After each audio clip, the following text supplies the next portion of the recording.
Jó reggelt mindenkinek! 2024. július 18-a van, csütörtök, és 9 perc múlva 9 óra, nagyjából 25 fok van, de ez még szóval ilyen teljes mértékben elviselhető futó szempontból is. Hát ugye a legutóbb július 13-án, a 30. születésnapomon jöttem ki, és akkor azért elég romagy állapotban voltam, és összességében sem úgy alakult a születésnapom, ahogy szeretném, vagy szerettem volna, mert végül is azzal a lánnyal, azzal a személlyel hát legkevésbé sem úgy alakultak ugye a dolgok, meg a hétvége, ahogy szerettem volna. Ennek azóta is gondolkodok az okai, meg azóta is sokszor végigpörgetem magamban a hétvége eseményeit, gondolkodok, hogy jó-e, hogy kijöttek belőlem azok a gondolatok, amiket leírtam neki, vagy valami olyasmit kellett volna írnom, amit hallani akar, és tovább, nem is tovább játszani, hanem kicsit okosabban reagálni egy üzenetre. De ebben most nem mennék úgy részletesebben bele. A lényeg annyi, hogy nagyon szívesen visszatekerném az idő kerekét, csak ugye van egy ilyen mondás, amit egyszer hallottam valakitől, és nagyon megmaradt bennem, hogy utólag okosnak lenni olyan, mint előre hülyének. És ugye vannak nagyon gonosz mondások, amik nagyon fájnak az embernek, de nem nagyon tud vitatkozni velük, vagy hát lehet. Nekem ez a sakmat tipikus esete. Viszont ugye azt mondják, hogy 10%-a művelet történik, és 90%-a, hogy reagálsz rá az életben. Amikor én kijöttem futni szombaton, akkor szerintem aki látta az előző részt, az hallhatta a hangomon azt, hogy hát nagyon nem voltam jól annak ellenére sem, hogy lefutottam 5 kilométert. Tök jó, hogy kijöttem futni, tök jó, hogy megcsináltam egy pihenővel, de nem mondanám azt, hogy jól voltam, sőt a hazaút is. Hát amikor írtam valakinek Messengeren hazafele, és ültem a 2-es villamoson, amikor volt egy pillanat, amikor arra kellett figyelnem, hogy ne bögjem el magam a 2-es villamoson, és azért az egy nagyon meleg pillanat, mert nem volt rajtam napszemüveg, talán csak a sapkám volt rajtam, és ha telerednek a könnyeim, akkor tudja, hogy elkezdek zakogni, és azért egyedül voltam, ott ültem egy villamoson, hát elég hülyen vette volna ki magát, és nem tudom, hogy jött volna ott le a körülöttem lévőknek, vagy hogy én mit, hogy reagáltam volna. Szerintem ez egyik olyan dolog, ami soha nem, tehát senki nem szeretné, hogy előforduljon vele a nyilvános helyen, úgymond, főleg, hogyha egyedül van. Szóval nem voltam jól, de az illető azt írta, hogy példakép vagyok számára, és ezért az így nagyon melbevágott, mert én egyáltalán nem érzem magam annak, meg egyáltalán nem látom azt, hogy az lennék, főleg akkor nem, amikor így padlón vagyok. De hazamentem, és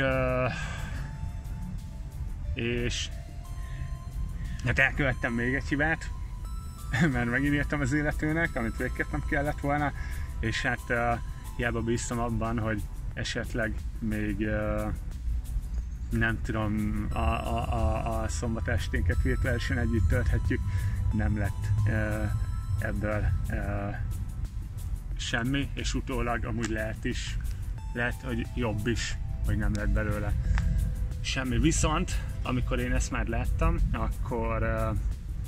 akkor eldöntöttem, hogy felteszem magamnak a kérdést, hogy rendben, de akkor hogy tehetném magamnak szebbé ezt a születésnapot, és például beszéltem azzal az emberrel egy órát dél után nem sokkal, aki írt a villamoson az üzenetet, és utána édesanyámmal is váltottam pár szót, akinek tök jó volt hallani a hangját, és emlékeztetni magam arra, hogy hiába vagyok 30 éves, igazából tök jó dolog, hogy anyukám meg mindig itt van, és beszéltek vele, és egy kicsit feltölthető is energiával.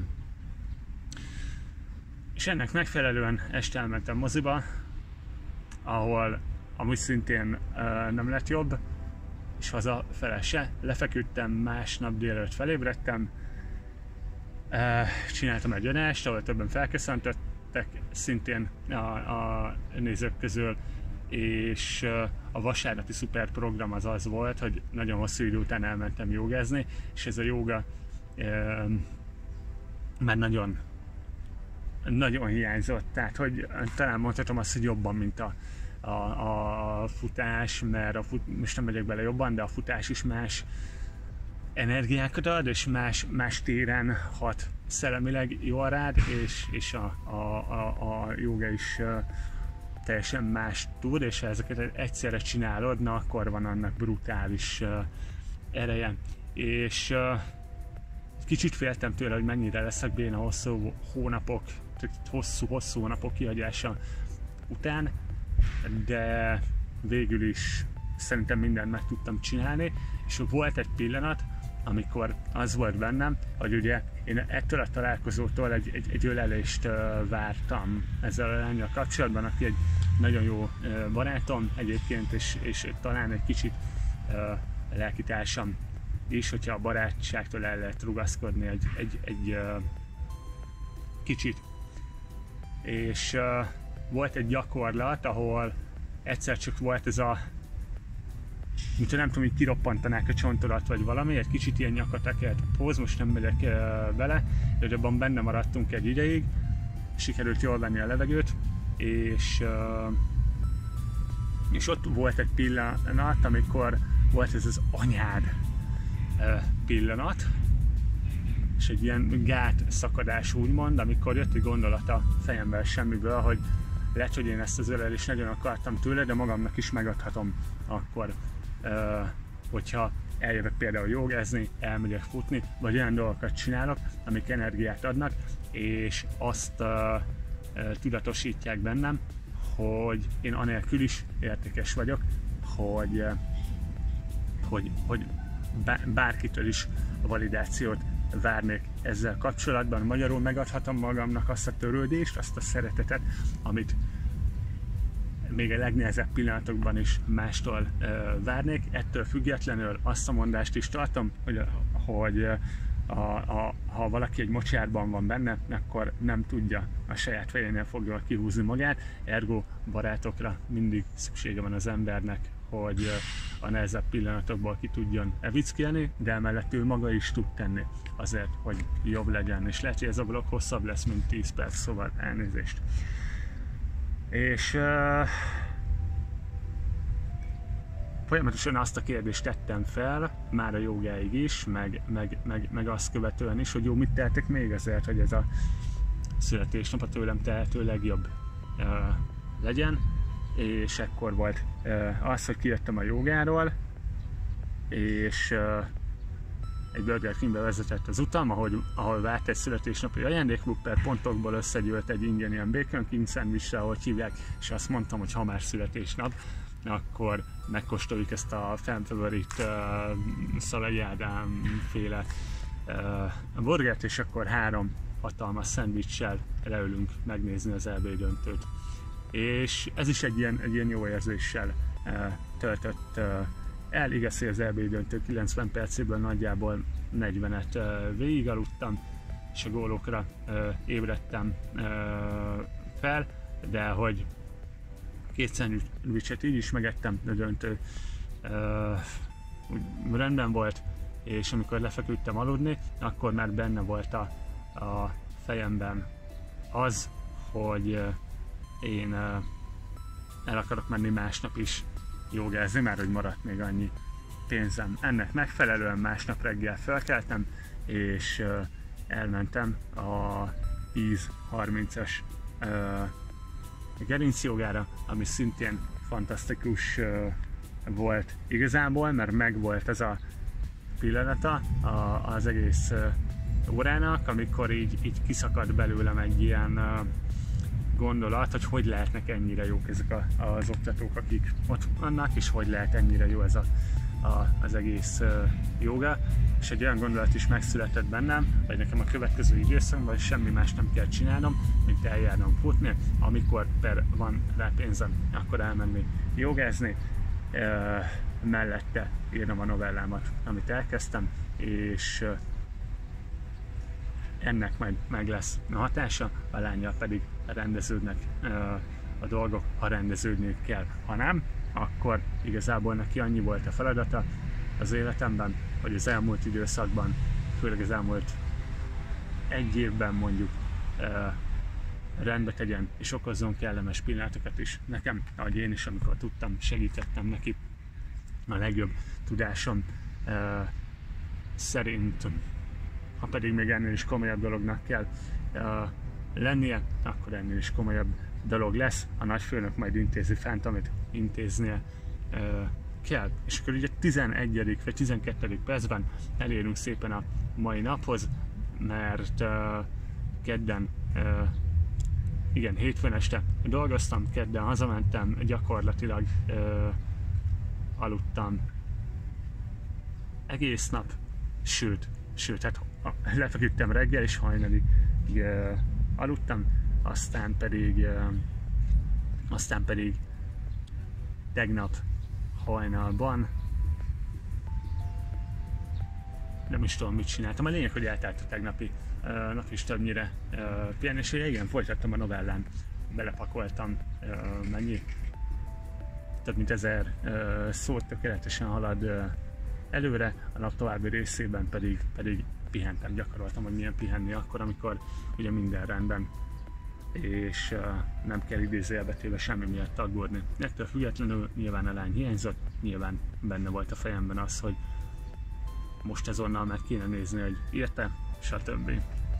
Igen, a vasárnapnak volt egy másik fontos pillanata, éjfélkor letöröltem a Discordot a gépemről, hogy még véletlenül se tudjam azt nézgetni, hogy na most akkor ért, nem ért, mit csinált, mit nem csinált, és Valoranton belül is töröltem a barátaim közül.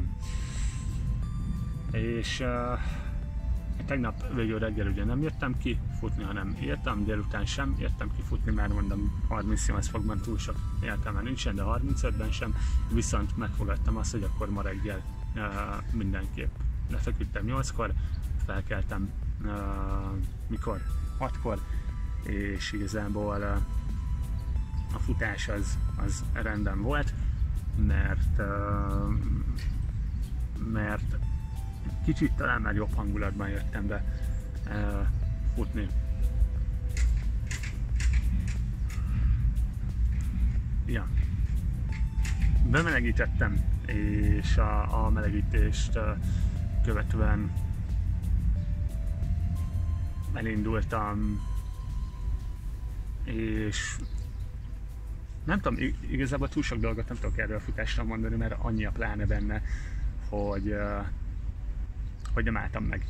Tehát, hogy 5400 métert lefutottam, és egyetlen pihenő sem volt benne. Amikor úgy elérkeztem ugye 2,5 kilométerhez az Árpád hídnál, akkor azt éreztem, és megszólalt egy ilyen hang a fejemben, hogy Jöcskes, hát ezt lehet, hogy le tudjuk futni, úgyhogy nem állunk meg. És ez azért egy elég nagy mérföldkő, amikor az ember újra kezdi a futást, vagy akár elkezdi, hogy úgy le tud futni egy teljes szigetkört, és még annál is többet, hogy nem áll meg.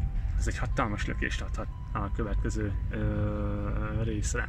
Az első felében általában volt valaki előttem, tehát valamivel könnyebb volt, a második részében viszont szinte teljesen egyedül futottam, az időm 31-25 lett, és vagy 26, az 5 kilométer, és amikor beértem a kapuhoz, akkor egy hatalmasat rácsaptam a tenyeremmel arra a kis vas korlátra, és hát egy ilyen mosollyal a számszélén érkeztem be szörnyű büszkeséggel. Úgyhogy megvan a 25 km, a 100 km-es távnak az egy negyede, megvan ez viszonyat hosszú vlog az eddigiekhez képest. Mondanám, hogy elnézést, de hát amúgy se fogják ezt túl sokan megnézni ezen a 2-3 emberen kívül. És hát nem merném kijelenteni, hogy ez egy ilyen gátszakadás jelez, mert mondom, továbbra is hiányzik a lány, és továbbra sem érzem magam tökéletesen, de ettől függetlenül ebben a futásban már benne volt egy olyan büszkeségérzés, amitől jobban is érzem magam. Úgyhogy ha valaki eljutott a kis szó cunaminak a végére, akkor nagyon köszönöm.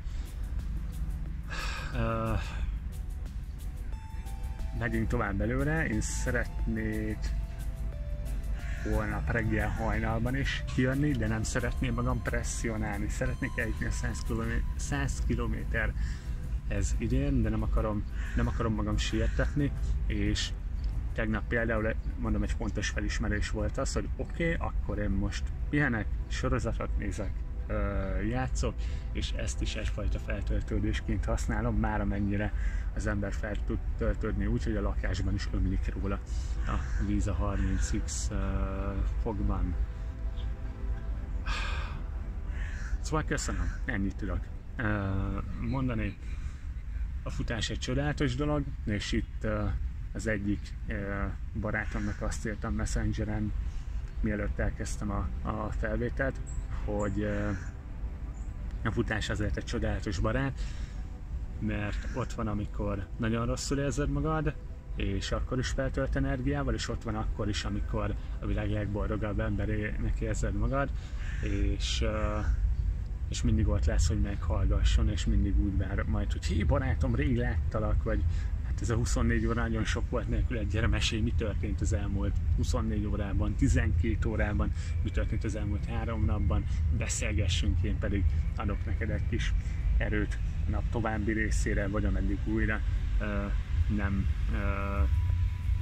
találkozunk, és pont ezért szeretném, hogyha a futás egy szenvedély lenne, egy olyan dolog lenne, ami nélkül nem tudok élni, egy függőség, ami nélkül megbolondulok, hogyha nem csinálom, és ugyanúgy szeretném a jogát is visszahozni a mindennapjaimba, mert 2 napja nem voltam, és igazából, hogyha úgy lenne pénzem, akkor most innen konkrétan az egyik gyakorlásra mennék, mert arra is nagyon kíváncsi vagyok, hogy milyen mondjuk lefutni 5 kilométert, és utána elmenni egy jó gyakorlásra, és idővel tök jó lenne megismerni olyan embereket, akik hasonlóan bolondok, mint én ennek a futásnak és a jogának a szempontjából. Szóval ja, nagyjából ennyi. Tényleg köszönöm, hogyha bárki eljutott ennek az egésznek a végéig.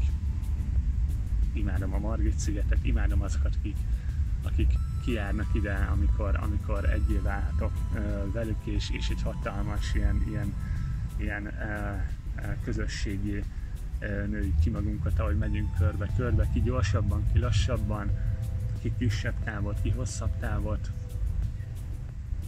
Ja, legyen mindenkinek nagyon szép napja, gyertek futni, mert a futás csodálatos, és köszönöm az életnek, hogy van lehetőségem futni, hogy kijöhetek és csinálhatom, és hogy ezt a vlogot is felvehettem. Hajrá csütörtök, hajrá nyár, hajrá lehűlés. Sziasztok!